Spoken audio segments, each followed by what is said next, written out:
Hi everybody, I'm Shanna, your photobook master, and today I would like to talk for a few minutes about what to do when you receive a book back and there's a mistake. Let's take a look.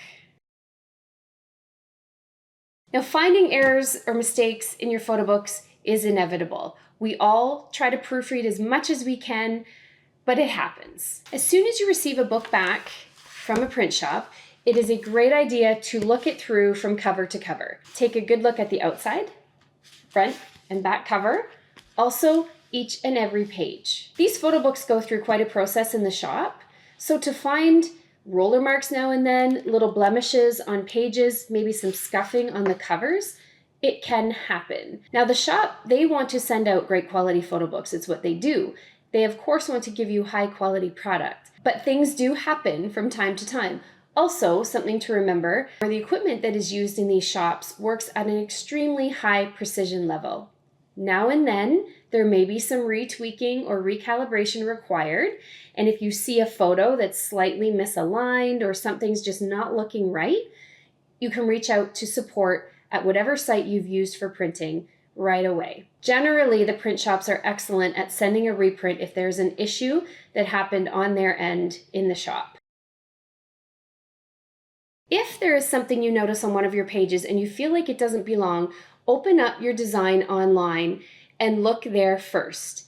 If it's accidentally in your design, the print shop has no control over that. They are simply going to print what you've submitted.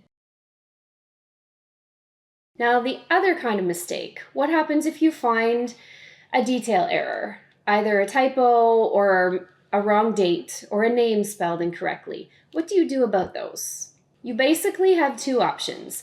Are you willing to fix up the design, resubmit the order, pay again, or is it an error that you feel like you can live with?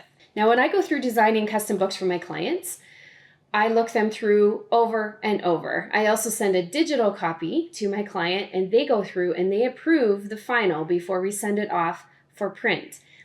When you are designing a book, if you would feel better having someone else look at it, most of the design sites that you use have an ability to share a link to view your book. Have somebody look it through. They may catch something that you're missing. When you work on a design for hours and hours, there are pieces that you no longer see in detail.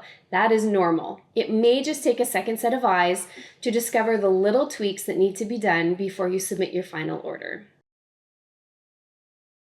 So now that you have it back and you've noticed something that needs to be corrected, what do you want to do? You can easily go back onto the site where you created your book, find your order, reproduce it, fix up any pieces that you feel you need to, and resubmit the order. If it's not quite serious enough to resubmit and repay for an additional book, you can decide then, is it something you are willing to leave, or is it something you would still like to correct manually? Now, you can find some really nice thin book safe pens, little Sharpies or something similar, where you can actually add some handwriting into the margin of your book. You can correct some detail, you could fix a date, you can adjust whatever you need to do in a neat and tidy manner. It adds a little bit of a personal touch when you see somebody's handwriting in that book. It doesn't have to be a terrible thing. I have one example of a mistake that I made. So this album used to be a 12 by 12 scrapbook.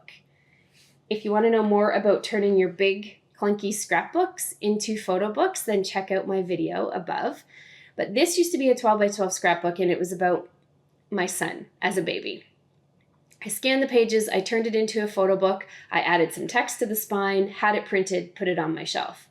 Then one day, my son came into my office and happened to be looking through the spines of the photo books and noticed that his said Jake 2003. He was not born in 2003. He was born in 2004. I'm going to show you the little video clip I took of him figuring this out. I was born in 2004. I was not alive then. It's a book about me not being alive. It's blank because I wasn't there. So what do we do now that we found this date incorrect on the spine of the book? Is it worth a complete reprint of this book? I don't think so. Does he really mind? Not really. He's joking around with me and it's sort of an ongoing joke now between the two of us, but he doesn't really mind. So what did I decide to do? I simply took a little bit of whiteout and a thin Sharpie, and I turned the 3 into a 4. It's not perfect, but it's fine. When it sits on my shelf, you can hardly tell. So to recap, if you get your photo book back and there is something in there that doesn't belong, did the mistake happen in the shop or was it a design error? Look first at your design online. If it's there, you then need to decide, is it something I'm willing to repay for, to fix, resubmit, repay, or am I willing to live with it? If I'm going to live with it, do I want to manually fix it? Those are basically your options. I hope you learned something. Please subscribe, follow along, give the video a like if you feel like it was helpful in any sort of way. And I hope that you'll continue on this photo book journey with us.